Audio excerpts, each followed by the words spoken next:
మనం హెబ్రీ 5:7 చూసాం, తన్ను మరణము నుండి రక్షింపగలవానికి ప్రార్థనలు యాచనలు సమర్పించడం ఏంటి? అది కదా మన సబ్జెక్టు.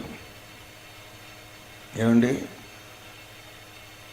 ఆయన శరీరధారి అయి ఉన్న దినములలో తన్ను మరణము నుండి రక్షింపగలవానికి మహారోదనముతోనూ కన్నీళ్లతోనూ ప్రార్థనలు యాచనలు సమర్పించినందున అంగీకరింప.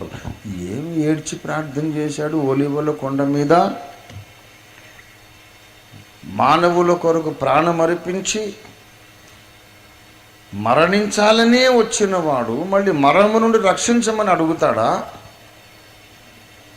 ఆయనకే గనక ఆ ఉద్దేశం ఉంటే ఆయన ఎవరు చంపలేరు. శిష్యులకు చెప్పాడు, ఎవడును నా ప్రాణము తీసుకున్నాడు, నా అంతట నేనే దాన్ని పెట్టుచున్నాను. నా ప్రాణమును పెట్టుటకు నాకు అధికారము కలదు, తిరిగి దానిని తీసుకొనుటకు నాకు అధికారము కలదు.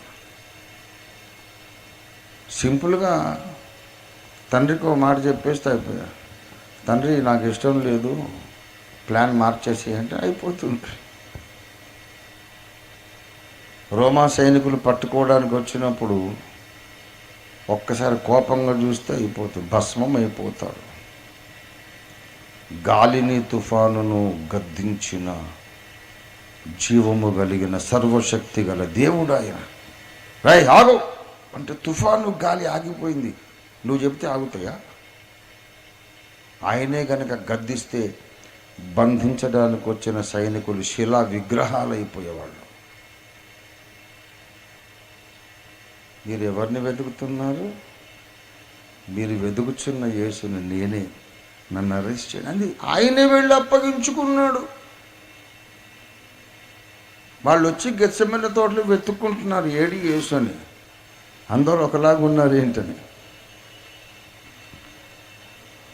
మీరు వెతికేది యేసును కదా, నేనే యేసు, నన్ను తీసుకెళ్ళండి, నన్ను అప్పగించుకున్నాడు. అటువంటి ధీశాలి ధైర్యవంతుడు ఆయన. ఎందుకంటే ఆయన అవతార కారణమే ఇది, అవతార కారణమే ఇది. మరి నన్ను మరణం నుండి రక్షించగలవానికి యాచన ప్రార్థన ఏంటండి ఇది? స్వయం ఖండన కాదా? పిల్లలను గమనించండి, యేసు మరణమునకు భయపడలేదు, కానీ కాలము సంపూర్ణము కాకముందు లేఖన ప్రకారమైన పద్ధతిలో కాకుండా కొన్ని రోజులు ముందుగానే వేరే పద్ధతిలో సైతాను యేసును చంపడానికి ప్రయత్నం చేస్తున్నాడు. సిలువ మీద వ్రేలాడి ఆయన మరణించాలి, అది కూడా దేవుడు నిర్ణయించిన కాలములోనే జరగాలి. ముందుగా యేసు మరణించిన ఆయన మనకు రక్షకుడు కాలేడు, సిలువ మీద కాకుండా వేరే విధంగా మరణించిన యేసు రక్షకుడు కాలేడు. అది పెద్ద సబ్జెక్ట్. అది దానియేలు ప్రవచించిన 70 వారాలలో 69 వారాలు గడిచిన తర్వాత యేసు మరణించాలి.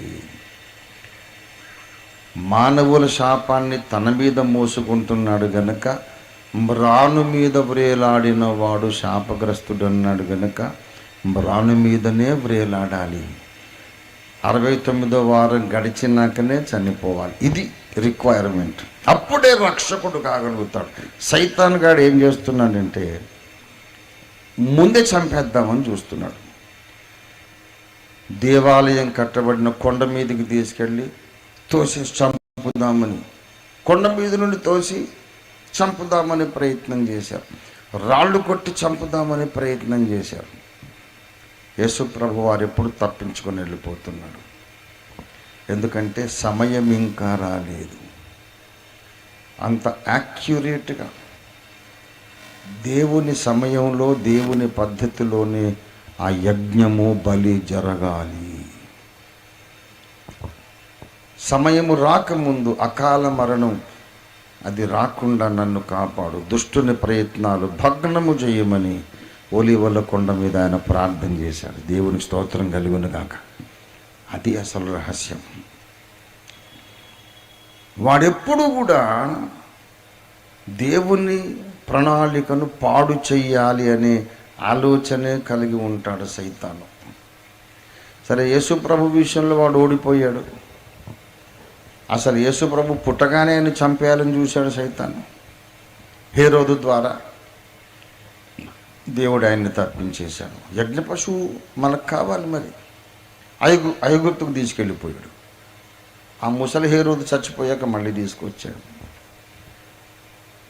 ఎన్నోసార్లు యేసును ఏదన్నా తప్పు చేయించాలని, లేకపోతే సమయం రాకముందే పడదోసి చంపేసేయాలని రకరకాలుగా సైతాను ప్రయత్నం చేస్తుంటే యేసు ప్రభు వారు చాలా చాకచక్యంగా తప్పించుకుంటూ నిర్ణయ కాలమందు సిలువపైకెక్కి లేఖనము నెరవేర్చాడు. దేవునికి స్తోత్రం కలుగునుగాక. హల్లెలూయా. తర్వాత సంఘాన్ని పాడు చేయాలని వాడు ప్రయత్నం చేస్తున్నాడు. అది మన సబ్జెక్ట్. యేసుప్రభుని ఏం చేయలేకపోయాడు.